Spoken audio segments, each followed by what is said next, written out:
تبارك الذي نزل الفرقان على عبده ليكون للعالمين نذيرا۔ الحمد للہ رب العالمین۔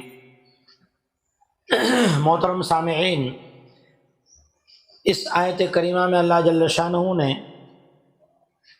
مردوں پر جن عورتوں سے نکاح کرنا حرام ہے اس کا بیان کیا ہے۔ یہ چوتھا سپارہ ہے اور اس کی آخری آیت ہے، اور سورہ نساء کی آیت نمبر 23 ہے۔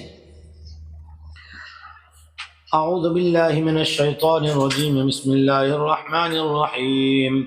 حرمت علیکم امہاتکم وبناتکم واخواتکم وعماتکم وخالاتکم وبنات الاخ وبنات الاخت وامہاتکم اللاتی ارضعنکم واخواتکم من الرضاعة وامہات نسائکم وربائبکم اللاتی فی حجورکم من نسائکم اللاتی دخلتم بہن فإن لم تكونوا دخلتم بهن فلا جناح عليكم وحلائل أبنائكم الذين من أصلابكم وأن تجمعوا بين الأختين إلا ما قد سلف إن الله كان غفورا رحيما۔ اللہ نے تمہارے اوپر تمہاری ماؤں سے نکاح کرنا حرام کیا، اور تمہاری بیٹیوں سے، اور تمہاری بہنوں سے، اور تمہاری پھوپھیوں سے، اور تمہاری خالاؤں سے، اور تمہاری بھتیجیوں سے، اور بھانجیوں سے، اور تمہاری دودھ پلانے والی جن کا تم نے دودھ پیا ان رضاعی ماؤں سے، اور تمہاری رضاعی بہنوں سے، اور تمہاری ساسوں سے، ساس بیوی کی ماں، اور تمہاری ان پرورش پانے والی بیٹیوں سے جو تمہاری بیویاں اپنی گود میں لے کر آئی ہیں، اور ایسی بیویاں جن کے ساتھ آپ صحبت کر چکے ہیں۔ اگر تم نے ان کے ساتھ صحبت نہیں کی اور اس سے پہلے اگر کوئی معاملہ جو ہے نکاح کے ختم کرنے کا پیش آ گیا تو ان بیٹیوں سے نکاح کر سکتے ہیں۔ یہ ایک اس میں سے مستثنیٰ ہے، یعنی اس کا حکم اگر اس کے ساتھ خلوت سیاح صحبت نہیں ہوئی تو۔ وَحَلَائِلُ أَبْنَائِكُمُ الَّذِينَ مِنْ أَصْلَابِكُمْ، اور تمہاری بہویں، اور یہ بھی اللہ نے حرام کیا ہے کہ ایک ہی مرتبہ میں دو سگی بہنوں کو نکاح میں رکھے۔ ہاں، جو آگے زمانہ جاہلیت میں ہو چکا وہ ہو چکا۔ ان اللہ کان غفورا رحیما، بے شک اللہ جل شانہ معاف کرنے والا ہے، بہت ہی رحم کرنے والا ہے۔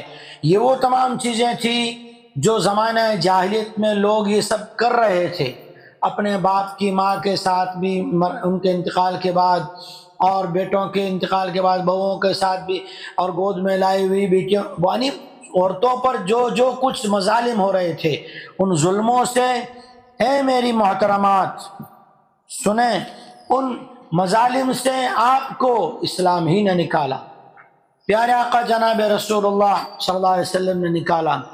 1400 سال تک اس پر محنت ہوئی، اور آقا مکی مدنی کی شریعت اور آپ کا لایا ہوا اسلام آپ کو عزت کی چوٹی پہ لا کر کھڑا کرتا ہے، اور پھر آپ اسی راستے پہ چل رہی ہیں کہ پھر جو ہے کسی کی خبر آتی ہے کیسی، کسی کی کیسی خبریں آتی ہے۔ تو یہ عورتوں کے لیے عزت ہے، اللہ تعالیٰ نے ان کو کیسے کیسے مقامات دیے۔ دودھ شریک بہن کو بھی بہن کا درجہ دیا، دودھ پلانے والی ماں کو بھی ماں کا مقام دیا، ارے بیٹی دینے والی ساس کو بھی ماں جیسا مقام دیا۔ یہ اسلام ہے جس نے ماں، بیٹی، بہن، بھتیجی، بھانجی، دودھ شریک مائیں، ان کو اللہ نے کیا کیا مقام دیے ہیں۔ میری محترم خواتین اور محترم سامعین، آپ اسلام کو پڑھیے، قرآن کو پڑھیے، اور اپنے گھر کی عورتوں کو، اپنی بیٹیوں کو اللہ جل شانہ کی یہ انعامات جو عورتوں کے لیے سنائیے۔ اللہ تعالیٰ نے اس آیت میں کن کن عورتوں کو حرام قرار دیا ہے؟ وہ 13 قسم کی عورتیں ہیں۔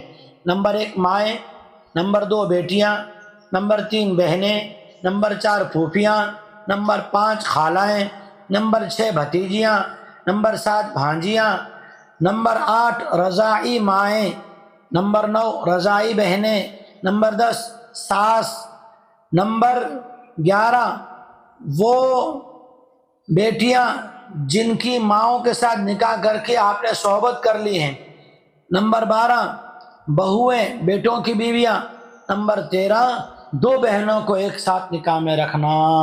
اللہ جل شانہ ہمیں اسلام کی قدردانی نصیب فرمائے۔ آخر دعوانا ان الحمد للہ رب العالمین۔